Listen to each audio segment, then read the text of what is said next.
This is Defender Radio. Defender Radio is brought to you by the Association for the Protection of Fur-Bearing Animals. It's the week of March 27th, 2017, and this is Michael Howley welcoming you to episode 422 of Defender Radio.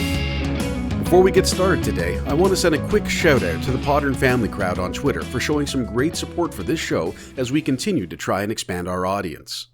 If you're on Twitter, make sure you're following me at Defender Radio or on Instagram at Howie Michael. And don't forget that the Fur Bears has a great webinar coming up in early April that will be perfect for municipal planners, landowners, land managers, and even landscapers on how to plan for and use coexistence methods with beavers. Get the details at thefurbears.com. The sun is shining, the rain is washing away the last of the snow, and families are hitting the trails and sidewalks with their four-legged companions. And that means it's time for some spring training. Whether you share your home with a young puppy or a senior dog, getting out and reviewing the basics like sit, down, stay, and having a good recall, or coming when called, is a great idea, both for the safety of your pet and for building your relationship. Of course, turning these exercises into fun games makes it even more enjoyable. From lazy hounds to neurotic herders and every type in between, getting to know your furry family member through play and training, and finding ways for them to interact socially in appropriate ways with other dogs and people will make your home a little bit happier. To help us with our spring training and to answer questions from our social media audience, we were joined by dog trainer and good friend to both the Fur Bears and my own family, Kyla Boyer. We want to talk about spring training with dogs, sort of the back to basics, things people need to know as they're outside now with their dogs more. And I find it interesting too, because I think there's a different set of expectations for dogs from, in my neighborhood in the middle of downtown Hamilton to your neighborhood in the middle of Nowhereville. And I'd say it's pretty much the same things that we need to worry about. And I thought the best spot to start on is a strong recall. So when you're training either your dogs or you're teaching a class, how frequently is recall something that you're working on with clients? It is all the time. With my own personal dogs, I'm constantly working a recall. I always have some form of treat in my pocket, and I just randomly throughout our time outside, I will just call them into me, reward them, and then tell them that they can go play again. And I tell people to do this as often as absolutely possible in the house. And the biggest one that I tell them to work on too is putting the dog on a long line, having somebody open the front door and just leave it open, allow the dog to make the choice to then go out the door, and then call them back to you, because that's the number one way that dogs get lost is scooting out a front door unexpectedly. But if the dogs have rehearsed time and time again that they get that access and then they're immediately called back and rewarded, then we can start breaking that cycle of, oh, wow, I'm free, see you later. And the same thing if you have a garden gate or a yard gate that sometimes gets left open. Maybe the gas man came in, checked the meter, didn't shut the gate, and you've had a dog escape in the past. Work the same idea with the garden gate, so that you can at least, if you're there and you see them going out, I mean, if you're not there, okay, things are different. But if you're there and you can see it happening, you can call them and they understand that this is just another game where they can come back to you and get rewarded. So we're not rehearsing with them that this freedom is more fun. We're rehearsing with them that coming back to you is more fun and more rewarding. I like the way you put it too, that it's a game, and that's something actually I put out a little call out through the social media networks asking if people had questions, and one person said, should you take the playfulness that dogs sort of naturally have and try and curb that to get them to be more obedient, or can you sort of use it to get them to sort of be more obedient? And are those two ideas diametrically opposed, or can they be worked together? I personally like to make it a game. Things are always more fun when it's lighthearted, and then if you can still get the same results, you're having a dog that's working for you because it wants to, and it's not working for you out of fear of any getting in trouble. So if they're coming back to us because they're excited to come back to us, they're coming back to us faster. They're more likely to leave whatever that potential thing was that they may or may not have decided to go chase, because they're like, oh, this is such a strong draw to come back to have fun with my mom or dad. And that's, I think, where we get dogs having success or not with a strong recall. The other thing I tell my clients to play with, which is game related, and kids can play this game too, which is great, because so many times parents tell me, like, oh, my dog just doesn't listen to my son. And, my son wants to take him for a walk and I just don't trust him, and, whatever the case may be. But I tell them play what we just call monkey in the middle. So we have the dog with two people. One starts off holding the dog. Each person equally has the same amount of treats or dog kibble. It can be their breakfast or whatever. And the dog is then let loose. The one person calls. The dog goes to that person. You can stand any distance, whatever your yard allows, whatever the long line allows. It can be a hallway. It can be outside in a park. It can be anywhere. And you call the dog comes in, you take the collar, because this is the other thing with recalls. Recall should be that your dog then allows you to take its collar. It's completely useless to have a dog come to you and then you can't touch it. Mm-hmm. It plays catch me if you can, and that is so frustrating. So the dog should understand that there's two components to the recall. The first one, that they come. The second one, that they're caught. And then that person calls their dog in, takes the collar, feeds the treat. The person that just let the dog go now calls the dog. The dog is released by the other person, goes shooting over to that person, same thing, collar and treat. And they just play this ping-ponging back and forth between the people. As the dog gets better and better, you can, if you have the room and the space, you can expand your distance. And it's just a fun game. And not only are you working the recall with multiple people and it's strengthening between every member of the household, but the dog's getting a great exercise in with minimal space. I mean, you can do a lot in just 15 feet of yard space. You can exhaust them.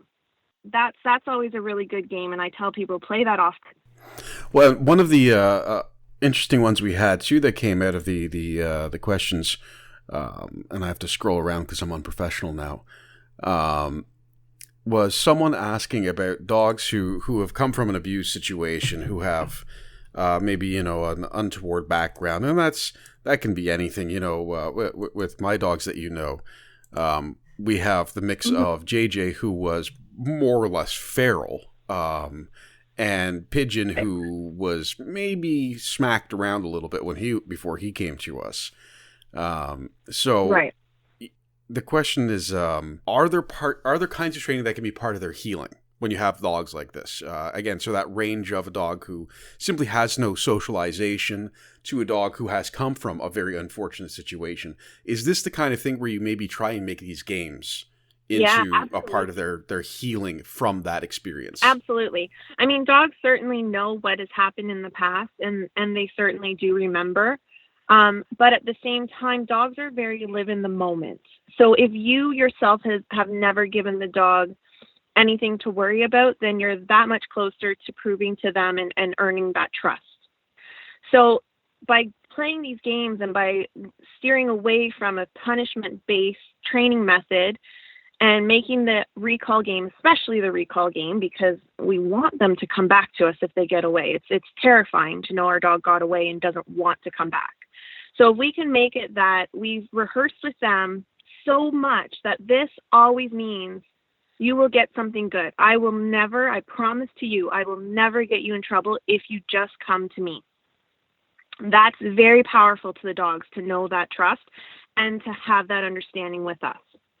Because then we know that we have, in that little bit, kind of erased the stuff that other people have done to them or completely neglected from them in the past. One thing I have heard, which I always found interesting, is for people who are at off-leash dog parks, and these are either the fenced-in kind or just your local park or whatever, right? You should not use your recall phrase for when you're going to leave. So when the fun is ending, and you're going to leave the park, you're going to go get in the car, and the dog doesn't want to get in the car, you should somehow have another phrase for them to come to you. So you don't make a negative association. What I would say to that, to break that idea, because then that's just a lot of commands to try to teach your dog, and the dog's going to inevitably figure out that when you say rover here instead of rover come, that rover here is code for we've got to leave the dog park. Mm-hmm. So instead of doing that, and instead of confusing the dog and eventually letting him figure this all out, just constantly recall your dog to you in the park. If 9 times out of 10 he comes to you and you take that collar and then you tell him to go play again, and then that 1 time out of 10 you took the collar, you clipped the leash and said, come on, buddy, we got to go home, and still gave him some type of reward when he gets to the car, the chances of him ignoring you in the future is pretty slim to none, because it's so well rehearsed that most times I get to go play. So use the dog park as exactly a place to work and proof your recalls. And call them 50 times if they're in there for an hour or two. There's nothing wrong with that. Taking their collar, maybe do or don't carry treats, completely up to you in a dog park. If you've got treats, keep them in maybe like a something that's up higher, like a backpack, as opposed to a low pocket where other dogs can smell them. But reward your dog. And then the biggest reward for them is that you say, go play. Even just scratch their ears and say, good puppy, off you go again. And that will help them to understand that, oh, wow, every time she calls me or he calls me, it doesn't mean my time is ended. And most times it means I get to go play again. And that's exciting to be let loose again. I think when we talk about off-leash dogs, though, there is the social impact of this. I mean, obviously there's the wildlife impact, and from the fur bearer's point of view, we're always going to advise, if you're in an area where wildlife may be, to keep your dog leashed, both because your dog can cause a great deal of stress or harm to some animals, and other animals can cause a great deal of stress or harm to your dog, depending on where you are. But when you are in areas where it's safe to have your dog off leash, and again, this is, you know, in a public park or in an off-leash zone of a park, in a fenced-in park, one of the things that happens is the ultimate social interaction of it. And as you know, with me having anxiety, I hate having dogs off leash because I'm constantly vigilant, and it makes me very nervous. And especially with my dog JJ, who you know, right, who really doesn't care about the rest of humanity or anything else, as long as she has a couch and me. You know, with her, it's futile to try and get her to pay attention. But how do we teach people what sort of acceptable and safe ways for dogs to interact in these situations are? Because this is, you know, if I have my dog on leash and your dog is off leash and we're not in an off leash area, so walking down the street or walking past a park and your dog comes running up to my dog. Right. Or if, you know, our dogs are in the dog park and they start growling at each other or humping. I guess first it's, how do we have those conversations with people? And then what are the solutions to maybe the levels of interaction that are safe and good for the dogs and levels of interaction that are inappropriate and potentially dangerous? So first of all, I think the biggest thing for people to understand is that, and specifically with regards to off-leash designated dog parks that are fenced in for people to take their dogs, let them go and let them romp around with friends. Those places are not places to either A, test out your new rescue dog social skills, or B, fix the dog that you realize has issues. It's not fair. It's just not appropriate to bring those animals in there with the idea of, well, let's see what can happen. Because that's always the time that the worst case is going to happen. And I mean, dogs have died from being in altercations at dog parks with dogs that we all know should not have ever gone in there, that owner knows he should have not brought the animal in there, or he or she. So first and foremost, be conscious of that. Know your dog and don't just bring them in there and let them free and hope for the best. Be very respectful of people walking their dogs on leash. I personally own a dog who will not tolerate a rude dog, friendly or not, coming into his face. Yeah. So if I'm walking on leash and somebody has a dog off leash and they're not in control of that dog and it comes flying over, I will prevent a dog fight by properly holding my dog, keeping his head tightly pressed against my body, not allowing him to make eye contact or physical contact. And then I will be very vigilant in saying, come get your dog now, get your dog now, get your dog now. And I will just continue to scream those words until that person breaks from a sauntering walk while they scream, my dog's friendly, it's okay. I need you to move quickly because I have 100 pounds of anger between my hands right now. Yeah. And the clock's running out, dude. So, I don't know that so when I watch dogs play, the body signals to look for is large, animated movements. Play bow is when they've got their bum in the air and their elbows on the ground and their tail is doing big loose wags. So any big loose wagging movements, jumping, bouncing around, kind of dipping side to side in front of another dog, those are all invitations of play. That's typically displayed by a dog who is socially able to understand how to invite play properly and likely to engage in play properly as well. If we see anything with a stiffness or like they freeze and they just stand, and then we look at the tail, and if the tail's doing like if it looks kind of like what a rattlesnake does with its tail, like that quick back and forth, heed that warning. That is them saying, I'm not really comfortable right now. And maybe just gently get your dog and move it away from that dog. So there's a ton of things that with regards to body language that's really difficult to explain just with a podcast interview. But I think just overall knowing your dog and being courteous of other people and not using other people's dogs as a method to test out your dog and his friendliness or not friendliness. One of the things I struggled with, and I still struggle with, and I think this kind of plays into what you're saying with know your dog too, is what I said about JJ. Is, when it was just her and I, everything was hunky-dory. Right. And then we moved into a multi-dog household with another human.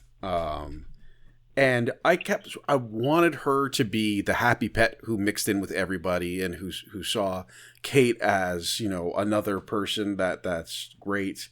And while she has warmed up to everybody, she is still very much focused on me. Right. And the problem is not that JJ is a bad dog or a good dog. It's who she is, and it's my interpretation. It's my understanding who she is versus who I want her to be. Right. And I think that's something that a lot of people probably struggle with and never really know they're struggling with. Yeah, absolutely they do. I always tell people, I give them the okay that it is okay to have a dog that doesn't like other dogs. It is okay to have a dog that doesn't want to be patted by every single person that walks past it on the street. It is okay. Like, not every dog needs to be that stereotypical golden retriever that loves everyone and everything.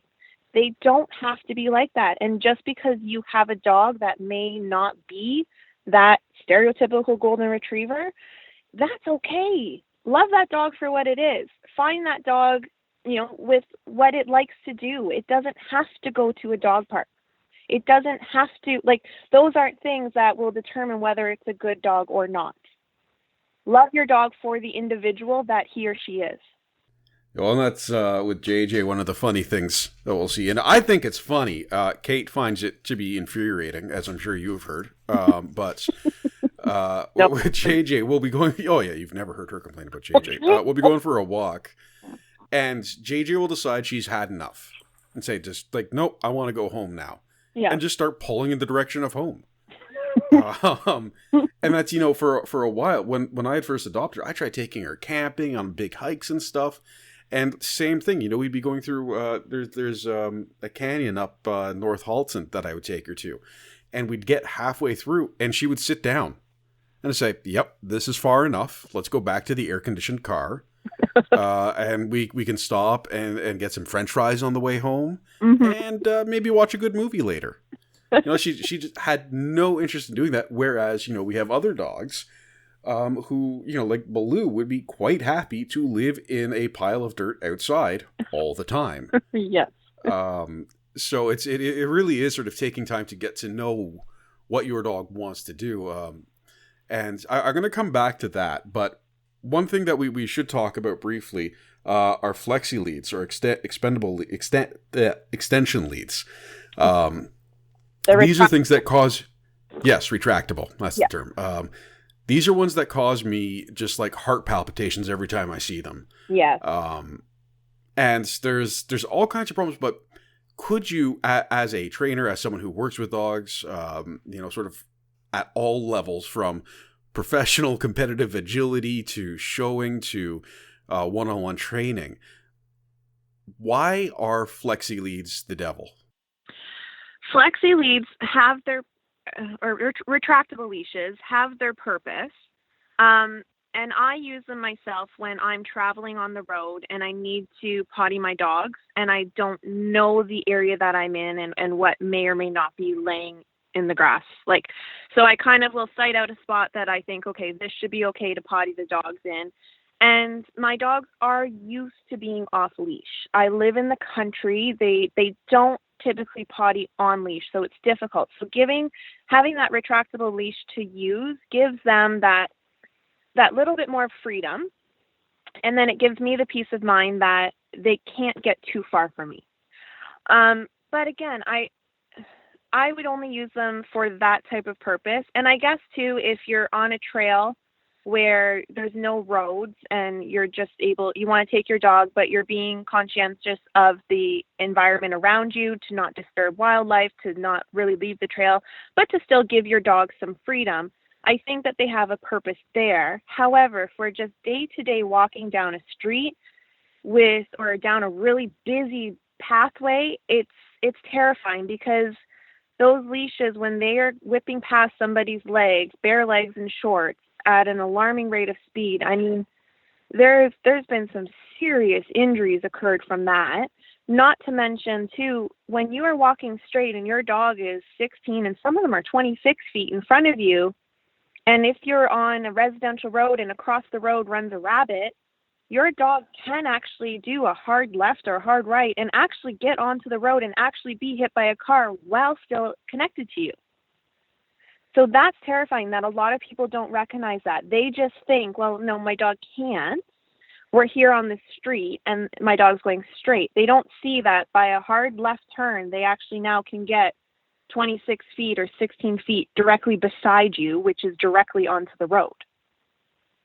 So that's very traumatizing. But I think in a place where, very minimal people around, still want to not let your dog off leash, whether because you're just scared that it's going to get itself into trouble or that it won't come back, but you still want it to have a little bit of freedom, more than just a 6-foot leash, then yes. And then when you do see somebody, pull the dog in and lock the leash so that they're not able to get to that person if they decide that they don't like that person, they don't like that dog, or they want to chase that bike.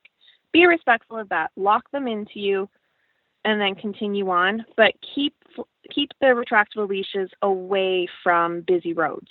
They shouldn't be.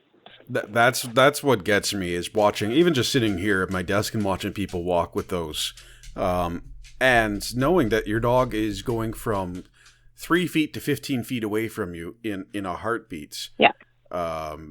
And there's nothing you can do about it unless you can see into the future. Right.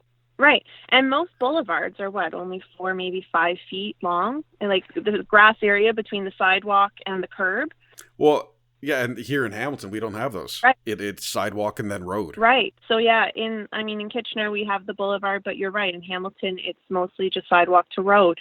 And yeah, it's absolutely terrifying. And there's absolutely been many, many cases where dogs have been walked by their diligent, loving owners on a retractable leash, and then something spooks the dog, catches its attention, whatever, and that dog is now in traffic and is hit by a car. Mm-hmm. And we just had a good question come in, and this is a fun one.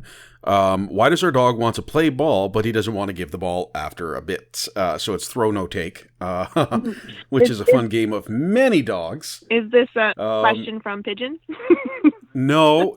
Well, he's under something right now and around the corner. But He does enjoy that game himself, though we work on it with him, and he eventually does give the ball up. But it is something that we see a lot, and it's frustrating because the way you want to react, and Pigeon, our little dog who's quite sporty, he comes up and he has the ball in his mouth, and he will put it in your hands, and the second you try and close your hand around that ball, he pulls it away again. And it's frustrating because you want to take the ball and throw it for him, but if you try and take it, then it's a new game all of a sudden. Right. So for us, we wait, and he, you have to be patient, and he eventually does give it up. Yeah. But why do dogs do that? What's the drive to them? You nailed it exactly. It's a different type of game, and the other point that you said is the patience. Like you have to be patient. You have to make them realize that I don't want to play that other game. I do want to play the throw and give. I don't want to play the, don't take. Yes. So with the dogs and what I've struggled with my youngest dog too, is that she wasn't big into retrieving. She wanted to go get it and then never bring it back. She would just hoard it. So what I started teaching her is to bring the ball and just place it in my hand. And then the second that she would do that, because she did enjoy chasing it, the second she would do that is I would say yes and immediately just pitch the ball back to her. Yeah. And so that got her wheel spinning like, oh, wow, I can go chase it again if I bring it back to mom. Mm-hmm. But it was a very fine line of I had to do it really quickly or else she didn't pair the two together, that I was actually the one that could throw it again. So, and that by her bringing it to me, she was in control of that part. So it was kind of funny to watch her figure this all out, but that was the way that I did it, is just patiently waiting, taught her to bring it to me, and the second she did, I immediately allowed her to have it again. Then the other thing that I worked with her is I would get her to bring me the toy, and then I wouldn't try to take it. I would just pat her and scratch her sides and say, look at the pretty thing you have. Isn't that so nice? What did you get? And she literally, and she loved her like back scratches and stuff, and she'd be prancing, she'd be all proud, and she'd have this present in her mouth that she was like, yes, I did get this thing. Isn't it nice? And that little bit of reverse psychology, or maybe it's not even reverse psychology, I don't know. But what it did is it took away that idea that I was always going to steal something from her, that I was just going to take it, and that it got rid of that panic of, well, will I ever get it back? So she then wanted to show me things. And then in the house, she started bringing me like bottle caps and like random pieces of garbage to be like, look at the present I found. And so I had to make a big deal about the fact that she found a paper clip. And I'm like, look at this, because she brought it to me. She started wanting to show me things. And like one day I was standing out on my deck, which is higher up and overlooks the yard. And I saw her down by the pool, and she had something in her mouth. And I couldn't tell what it was, but she was beelining up to the deck steps. I was a little scared because it was something brown and it looked thick. And I'm like, I don't know what she's bringing me. I'm scared at this point. She comes over and I open up my hand, and she so gingerly places this one dried leaf that she was holding by its in between her front teeth. She was so careful, and she placed it in my hand. And I went, oh, wow, Reason, did you find a leaf? And she sat there just wiggling her body, just staring at me like, yes, I did. I found that. There's 3,000 of them back there, but this one was important. Yeah. And then I offered it back to her. I said, would you like it back? And she so gingerly again took it by the stem and then trotted back to the yard again. And I laughed so hard about that. But you know what? That was her showing me that she understood that by bringing me something, I wasn't just going to take it away. Yeah. Right? So she wanted to then show me her little present, which was just a stupid leaf. But anyway. But that's the reverse of that, though, is when they then get to be so well trained at it. So with Pigeon, with the you have to leave the toy for me to throw it for you. Now I'll be sitting on the couch playing Xbox, and he comes over and drops toys on my hands. Yeah. And I'm like, no, I don't want to play this game, so I move the toy. Right, because it's on me. Touch the toy. Exactly, and he's like, "Awesome, you threw it. You didn't throw it far, but you threw it. Here it is again." And it's this horrible cycle. And I can't save the world from zombies, and I have to play with my dog. Yep, now, it's a reality. And talking about some of these bits and pieces about sort of knowing your dog and all these different ways to train, you've been involved with the President's Choice Super Dogs, the traveling tour show. You've done competitive agility. I find it very interesting being around agility people and show people, sort of the understanding which dogs might enjoy which things, and how agility and that more intensive training actually ends up creating a happier dog and a better bond. For sure. And I think of our dog Monster, who was twice or three times returned to a rescue because of his high energy and destruction. Yep. And now he's sleeping right now. They're all sleeping except for JJ, who is sitting and staring at me as usual, because I'm talking and that's important. I might say food or something. Right. But it like, how do you identify maybe that this dog might be set for doing something a little more intensive, for something a little more exciting? And how do you get started in that? I think any dog can learn it, and especially the biggest thing is that as long as they've been taught with it being always fun. As soon as we start demotivating dogs or trying to tell them that they did something wrong or whatever, that's where the dogs are like, oh, I don't want to play this game anymore. I make everything for my dogs a game. It's always ending in fun. We're either using toys as reward, treats as reward, and if I have nothing at all, I'll use myself as a reward and scratch their ears and their backs and say, good puppy, good puppy. But picking out a dog that has that really, really competitive drive to it, basically if you most border collies possess it. A lot of the working dogs do, herding dogs especially.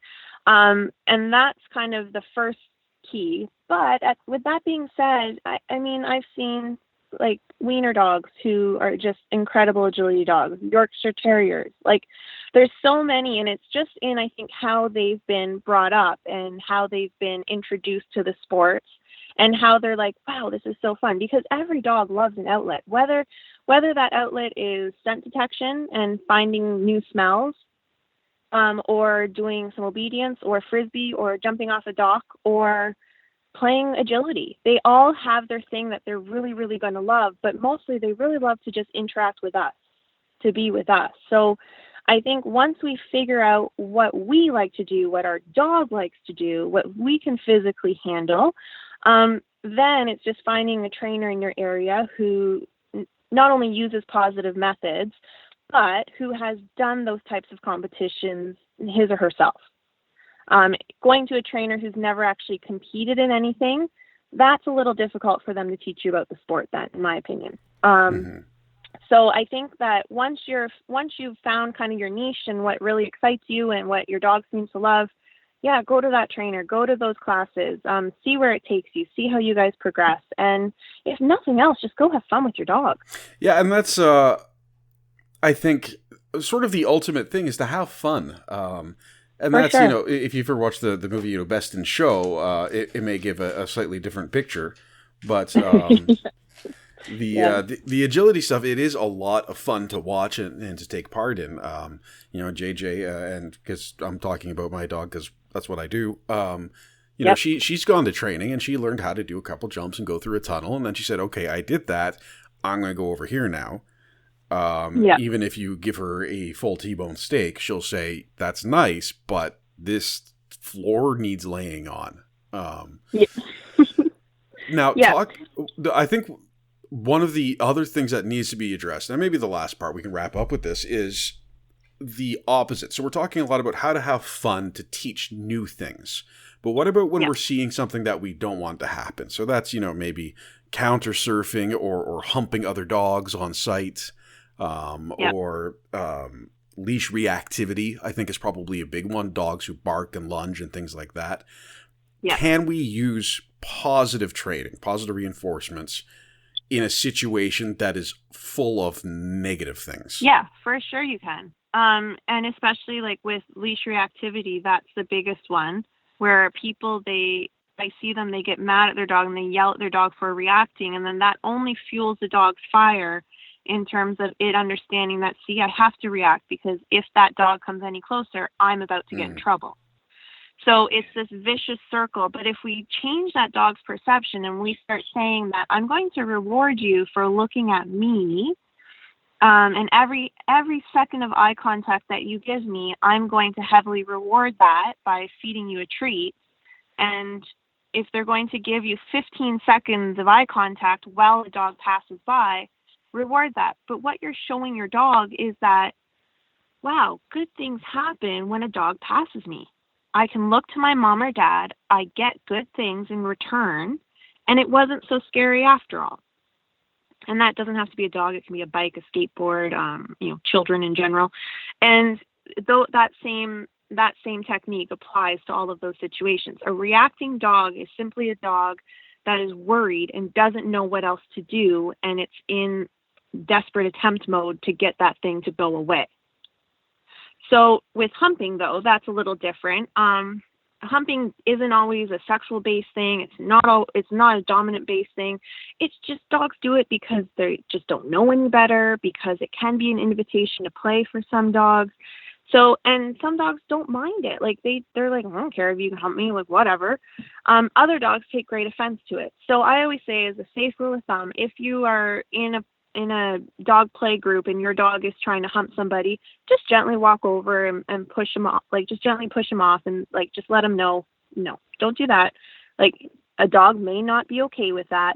And it's just a lot of you going in there and just removing your dog off of the other dog, just so that we don't have the other dog eventually getting to a point where it spins around and wants to start a problem because your dog has been annoying it this whole time, right? So as long as we're proactive and getting in there, just removing the humper, like showing it that, nope, that's not acceptable for social gatherings. You can't go hump people.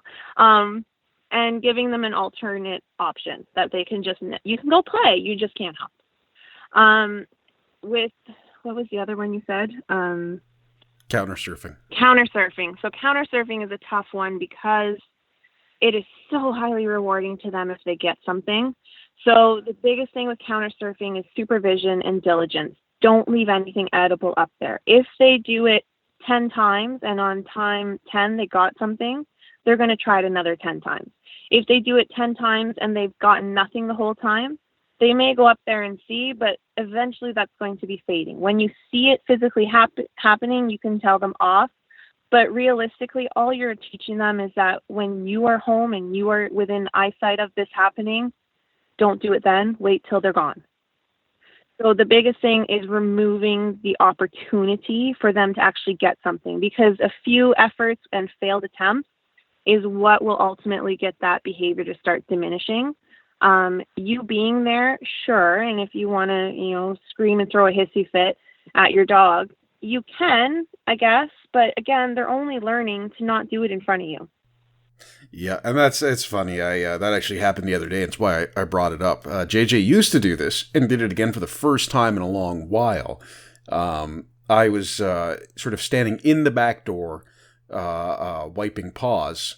And from where she was standing next to the counter, it looked like I was outside. And I turned around and she had her paws on the counter. And we saw each other at pretty much the same time. And she jumped down and ran away. Yeah. And again, you're absolutely right. It's not that she's not supposed to do it. She knows that she's not supposed to be seen doing it. Right. Exactly. And so people, they think, well, okay, I fixed it. My dog won't ever do that again. No. Set up a video camera and leave the house. Your dog's going to do it again. You haven't fixed it. You just taught them that it's not safe to do it when you're watching. And it's the exact same thing, too, when we talk about potty training. That they're like, oh, my dog, I find it downstairs and I get the dog in trouble. Well, no, they're only realizing that, urine on the ground means that you're going to be mad. They're not picking up that when they put the urine on the ground, that's going to make you mad.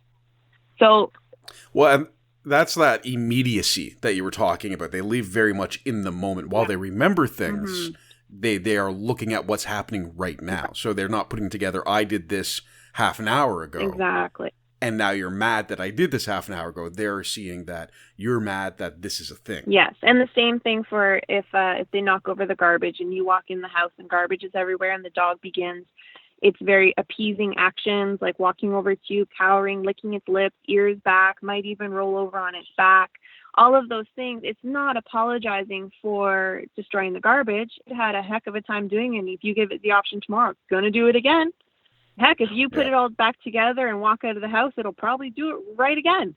So it's not that they're saying, I'm sorry, I made a mistake. It's that they're saying, I'm sorry that there's such a mess in front of you. I know you don't like this. But they don't put together, I'm sorry that I made this mess. I know you don't like this. They're saying, you don't like this mess. But they're not figuring it out. They did this. And if you had one thing to say to all of the dog owners across the country and around the world right now, as spring is coming, as we're getting outside with our dogs more, what's the one thing you want everybody to know who has a dog? For safety purposes, my biggest fear is just stay away from bodies of water that still have thin ice on them. And in terms of just courtesy towards others, keep your dog on a leash and don't use public venues to test out how your dog is, like dog parks. Don't use those to test out your dogs and see what their social skills are now since they were puppies or since you just brought it home or what have you.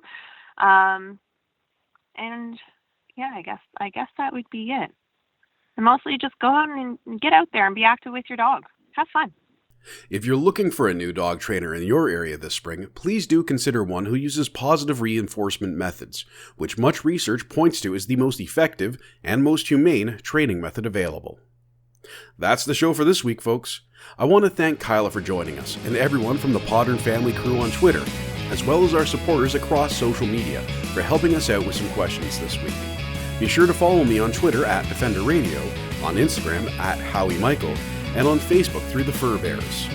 Until next time, this is Michael Howie reminding you to stay informed and stay strong.